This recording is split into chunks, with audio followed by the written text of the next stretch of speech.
आज के बुद्धिजीवी साथियों, सरमण भारत के मेरे नौजवान क्रांतिकारी साथियों, आज फिर हम एपिसोड नंबर 3 बहुजन वीरांगना हमारी बहन फूलन देवी की जीवन की कहानी अनसुनी अनछुई कहानी आपके सामने प्रस्तुत करने जा रहे हैं। ये इसके पहले 2 एपिसोड में पहले ही बता चुका हूँ कि फूलन देवी के साथ मुझे सरकारी पीएसओ पे साहब के भरोसा ना करने के बाद हमारे जैसे कुछ साथियों की ड्यूटी लगाई गई थी साहब कांशीराम जी के द्वारा, और उनके साथ जो एज पीएसओ हमने काम किया। आज इससे पूर्व के कल की स्टोरी में मैंने बताया कि पंचायत एक तरफा, जैसे पंचायत आज भी वैसी ही हालात में है। जो पंचायत गांव में जाति को देख के, धर्म को देख के निर्णय देती है, फूलन देवी के परिवार के साथ भी ऐसा ही हुआ।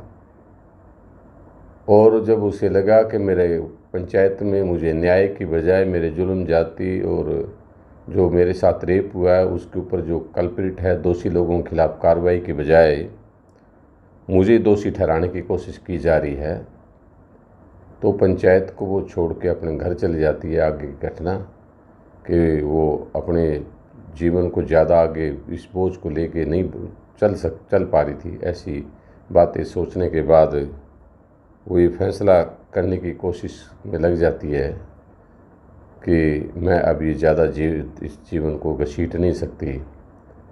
लेकिन उनके माँ, उनके पिता मौके पे आ जाते हैं, उसको समझाते हैं, और वही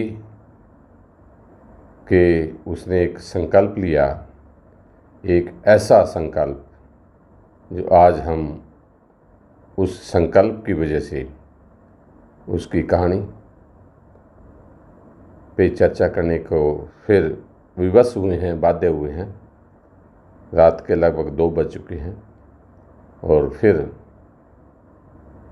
इस कहानी पे एक नया मोड़ आता है, क्योंकि पंचायत के लोगों को इस बात की बड़ी शर्मिंदगी महसूस हुई। उनके अहम का बहुत बड़ा उनके अहम को चोट लगी कि एक दलित घर में पैदा हुई एक छोटी सी बदजुबान, उनकी नज़र में एक लड़की, वो हमारी पंचायत के फरमान को ना मान के सीधे अपने घर चले जाती है। उनके माँ बाप को पंचायत आदेश देती है कि इस लड़की को अब इस गांव में ज़्यादा देर रखा नहीं जाएगा, हम इस लड़की का बोझ हम सहन नहीं कर पाएंगे, इसको इस गांव से निकाला दे दिया जाए, इस गांव से जाना होगा, इस गांव को छोड़ के जाना होगा। ऐसी परिस्थितियों में अब बहुत बड़ा, एक तो उस समय की परिस्थितियां कैसी है ये हमें समझना होगा, और मैं नहीं समझ पा रहा हूँ कि आज भी कोई ज़्यादा कोई बदलाव नहीं आया है। फिर भी उस दिन को छोड़ के अगली रात को डाकुओं की टोली आती है। उस डाकू की टोली का सरगना है बाबू गुजर। वो गांव में ऐलान करता है कि गांव के लोगों, कोई घर से बाहर ना निकले। बाबू गुजर के टोली ने आपके गांव पर एक पकड़ के लिए हम यहाँ आए हैं, किसी को कुछ नहीं कहा जाएगा। हमने मल्ला की लड़की फूलन को हम लेने के लिए आए हैं। सारा गांव में सन्नाटा छा जाता है, कोई मदद को नहीं आता। सब दरवाजे खिड़कियां अपने घरों की बंद कर ली जाती है, घरों के दीवे और लालटेन सब बुझ जाती है। कोई पिन ड्रॉप साइलेंस है, कोई कुछ भी बाहर निकलने को, देखने को, चोरी देखने को भी तैयार नहीं है, क्योंकि मुखबिर ने जो सूचना दी या गांव के सरपंच की मिलीभगत उसमें लगती है, जो बाद में इस बात में पता चला कि सही वो उनके घर आते हैं। सबसे पहले फूलन के पिता को धमकाते हैं, फूलन की माँ को धमकाते हैं, फूलन के भाई को पकड़ के उसको पूछते हैं, माँ को पूछते हैं, भाई को पूछते हैं, पिता को पूछते हैं फूलन कहाँ है। फूलन वहाँ पास में एक फूस के ढेर में छुप जाती है। जब वो कहीं नहीं मिलती, सारे दूर दूर भाग दौड़ करते हैं, तो जो मुखबर था वो उसने कहा कि फूलन को थोड़ी देर पहले मैंने यहाँ देखा है, फूलन है तो यहीं कहीं गई नहीं। तो इस सब बात को पूरी तसल्ली थी कि वो यहीं है। बाबू गुजर बहुत खूंखार डकैत था, उसको किसी टाइप की कोई दया, किसी टाइप का उसको वो नहीं था, कोई नैतिकता उसमें नहीं थी। उसे तो केवल हार्ड मास का एक लोथड़ा, उसकी सेक्स की भूख को मिटाने के लिए, उस सब बातों के लिए वो बहुत ही गंदी मानसिकता को लेके वो आया था, वो बागी था। वही हुआ जब उसने फूलन के भाई के गर्दन पे चाकू रख दिया कि फूलन जहाँ कहीं भी तू बाहर आ जा, नहीं तो मैं तेरे भाई को यहीं, तेरे परिवार को मार दूंगा। और बहन के लिए भाई बहुत कीमती चीज़ है, वो अपनी इज्जत आबरू सब कुछ अपने भाई के लिए लुटाने के लिए तैयार थी, कुछ भी मुसीबतों का सामना करने के लिए तैयार थी। वो उनके लिए मुसीबतों से दो चार होना कोई नई बात नहीं थी। जब वो 11 साल की थी तब से इन सब बातों से वो झेलती वो आ रही थी। अभी उसको 7 साल हो गए थे उस सब बातों को झेलते हुए। अब उसकी उम्र 17 के लगभग हो चुकी थी। ये 79 की बात है, 79 की बात है। 63 का उसका जन्म है, 10 अगस्त 63 का जन्म है और 79 की ये घटना है। जब वो इतनी बात सुन के जब उसने देखा कि मेरे भाई की ज़िंदगी, मेरे परिवार की ज़िंदगी खतरे में है, मेरे साथ जो कुछ होगा वो मैं फैसला ले चुकी हूँ और मैं उसमें अंजाम तक इसका देखूँगी। और बड़े हिम्मत के साथ वो आके उसको बोलती है कि बाबू, मेरे परिवार को, मेरे भाई को छोड़ दो, मैं तुम्हारे साथ चलने के लिए तैयार हूँ। और बड़ा डेयरफुली, बहुत हिम्मत के साथ वो वहाँ से निकलती है। उसको भी पता है कि आगे की रात तेरे लिए कोई आसान नहीं है। अब तक जैसी दरिंदगी झेली थी, ये लोग कोई अच्छे लोग नहीं हैं, ये भी इससे कहीं ज़्यादा बदतर ज़िंदगी, तुझे इससे ज़्यादा बदतर ज़िंदगी मिलेगी, इससे भी ज़्यादा बुरे हालात का सामना करना पड़ेगा। ये सब वो जानती है, लेकिन वो अब से पहले एक बात का संकल्प ले चुकी है कि मेरे साथ जो हुआ जुल्म, चाहे वो मेरे पति ने मेरे साथ बलात्कार किया, जबकि मैं इस बात के लिए फिजिकली तैयार नहीं थी, फिजिकली मेरा शारीरिक तौर पे मैं तैयार नहीं थी। उसने जो मेरे साथ जुल्म जाती की, वो मेरे परिवार के, मेरे ताया और उसके लड़के ने जो मेरे साथ किया, वो उसका भी वो बदला लेना चाहती थी। और उनकी झूठी शिकायत के बाद 3 दिन तक पुलिस के उन कर्मचारियों ने, पुलिस के अधिकारियों ने उनके साथ जो उसका सेक्सुअल शोषण जो किया, मानसिक शोषण जो किया, उसको जो प्रताड़ना दी, उस सब का बदला लेना चाहती थी। और गांव के पंचायत के सब मुखिया के बेटे ने के नेतृत्व में या बेटे के दोस्तों ने जो उसके साथ किया, उन सब बातों के लिए वो अब संकल्प ले चुकी थी कि मैं अपनी ज़िंदगी तो मैंने तबाह कर ली है, लेकिन मैं जिस दिन मरूंगी सम्मान के साथ मरूंगी, इज्जत के साथ मरूंगी। ये तब तक उसने ये फैसला ले चुकी है। तो वही हुआ,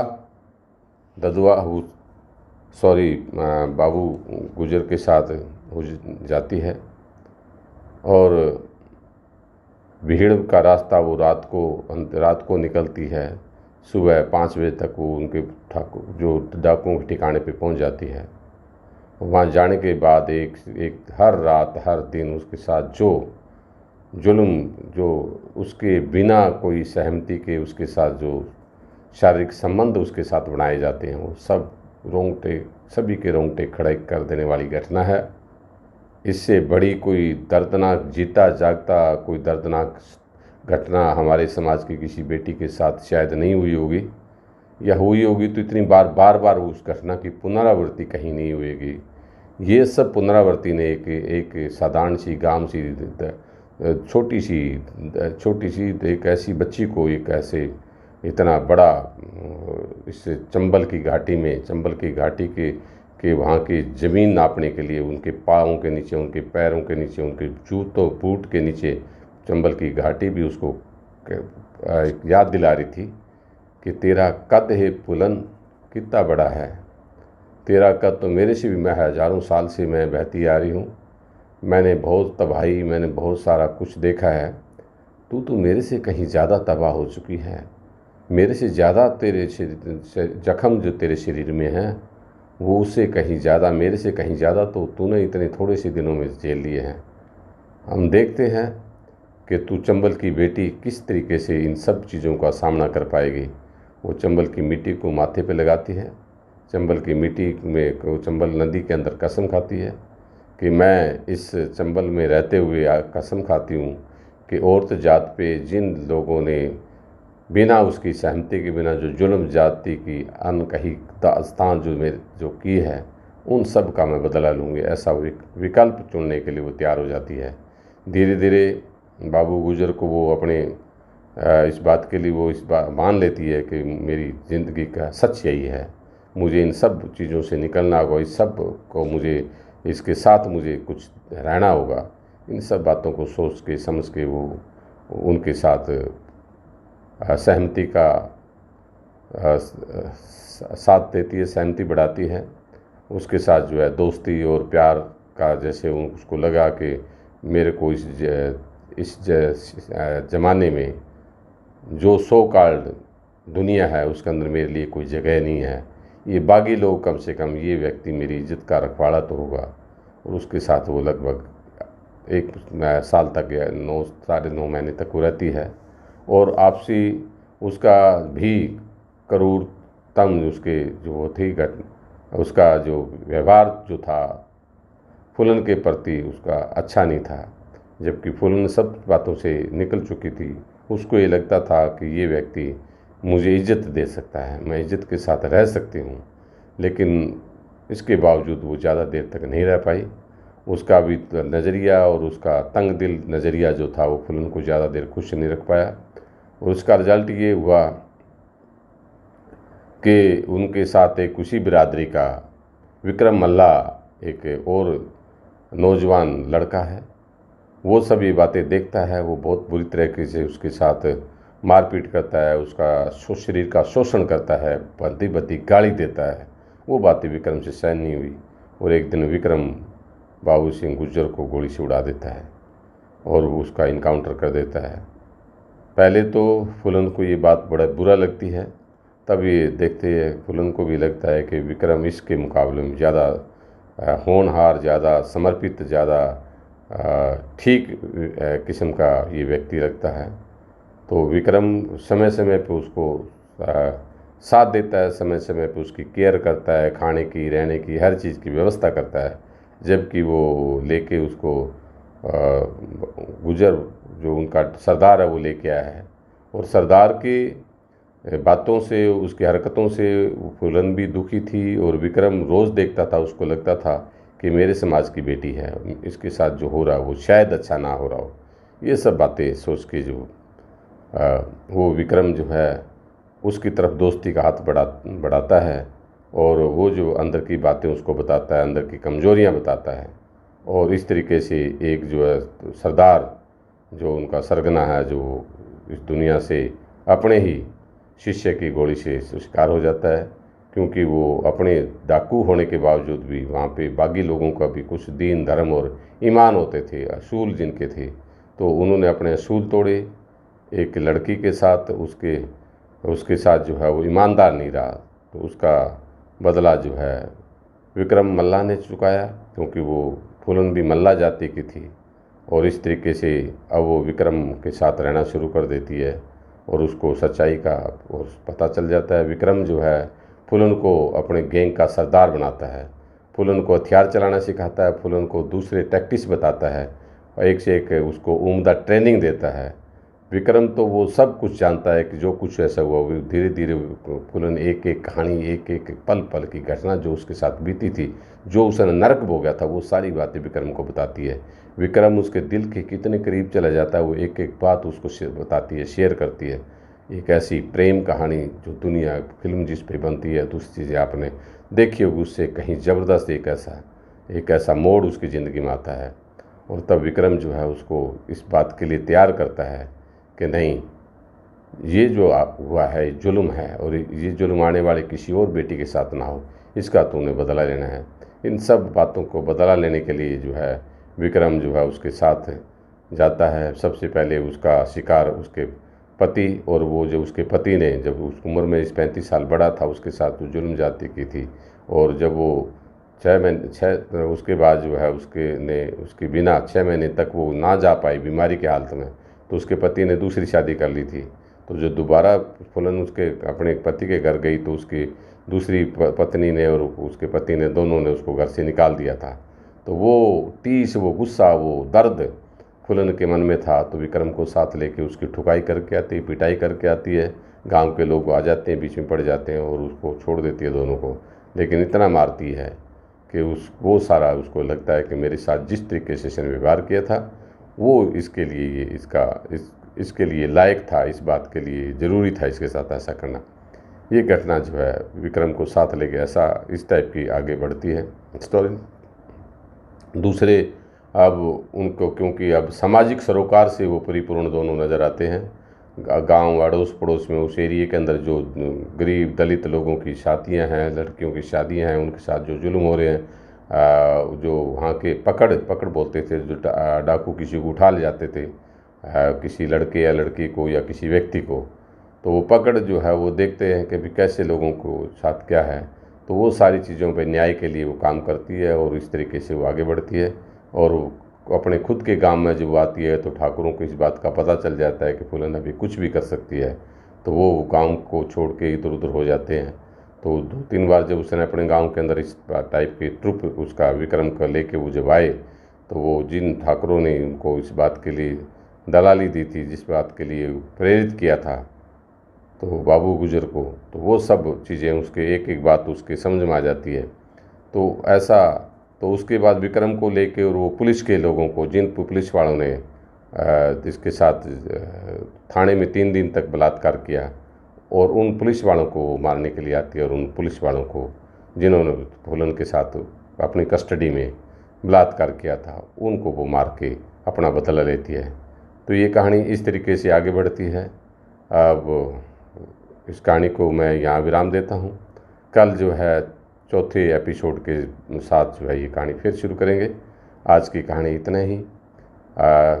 आपको ये कहानी, मुझे विश्वास है, हमारे समाज की बेटी है, आपका हमारे समाज की बेटी की जुल्म जाति की सबसे बड़ी शिकार जिंदा मिसाल है। उसके ऊपर जब आपको अगर ये कहानी पसंद आती है तो आप अपने यार दोस्तों में, मित्रों में इस कहानी को आगे शेयर करेंगे।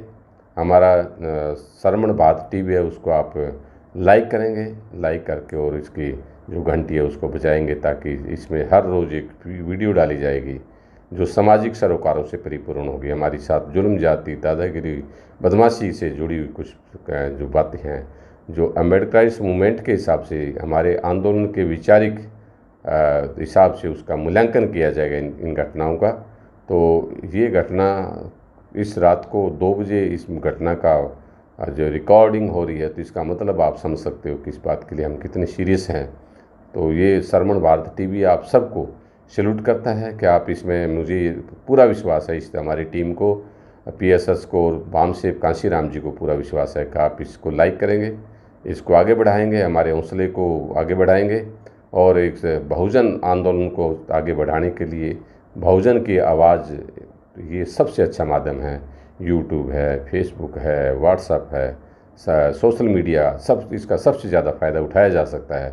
तो एक एक आंदोलन इस पे खड़ा हो सकता है, एक आंदोलन खड़ा हो सकता है। हमने जो हमारे पुरखों ने जो गलतियां की वो गलतियां हम ना करें। इन सब बातों के लिए इस टेलीविज़न की बहुजन चैनल की जितने हमारे बहुजन चैनल जो चल रहे हैं उन सबको बचा के रखना, उनको संरक्षण देना, उनका आर्थिक सहयोग करना। इस चैनल को आगे चलाने के लिए आर्थिक सहयोग की भी ज़रूरत पड़ती है। इस संगठन को आगे बढ़ाने के लिए आपके मानसिक तौर पे, शारीरिक तौर पे और आर्थिक तौर पे आपके सहयोग की ज़रूरत है, आवश्यकता है। तो मुझे लगता है कि पूरा विश्वास है, पूरा भरोसा है कि आप बाबा साहब के मिशन को, साहब कांशीराम जी के मिशन को आगे बढ़ाने के लिए हमें हमारी मदद करेंगे।